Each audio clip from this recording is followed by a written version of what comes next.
สบายดีพวกเขาสอนใส่ iPhone มื้อนี้พวกเขามีแอปหนึ่งจะมาแนะนำนั่นก็คือแอปหูบคาราโอเกะแอปหูบคาราโอเกะนี่มันจะนำใส่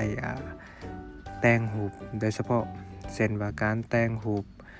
ปกติให้เป็นหูบคล้ายๆคือกับหูบขึ้นหน้าปกเพลงที่เป็นคาราโอเกะเดี๋ยวเราจะลองใส่กันเลยโอเคเข้าไปที่แอปหลังจากเข้ามาที่แอปแล้วเฮาโตถึงทางซ้ายมือเลือกหูบเฮาก็เลือกหูบมื้อนี้เฮาขออนุญาตสาวพรเน็ตไอดอลกำลังมาแห้งตอนนี้เฮาขอหูบเพิ่นมาเฮ็ดแล้วก็ขอเกาะกระแสความดังของเพิ่นพร้อม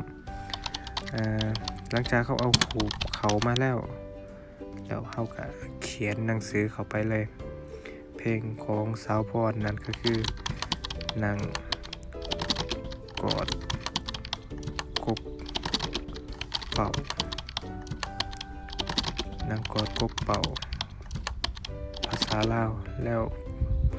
คาราโอเกะเราก็สามารถเขียนเข้าไปได้นาง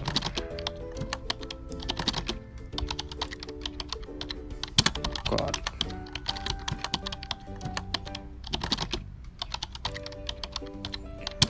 กบ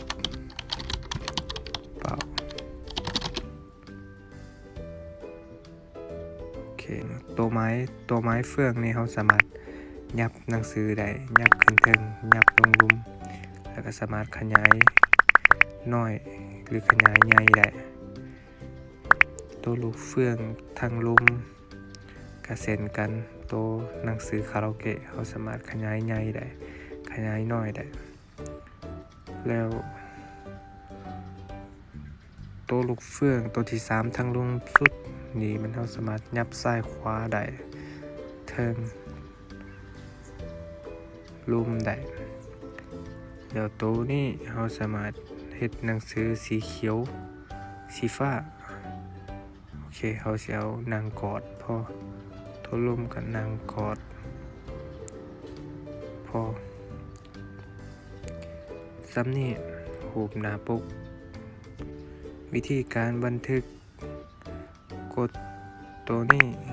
แล้วก็เซฟ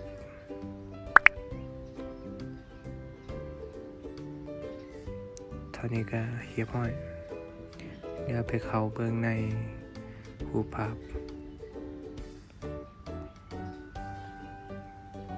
นางกอดกกเป่าของสาวบอนสำนีมันก็ได้รูปภาพคาราโอเกะโอเค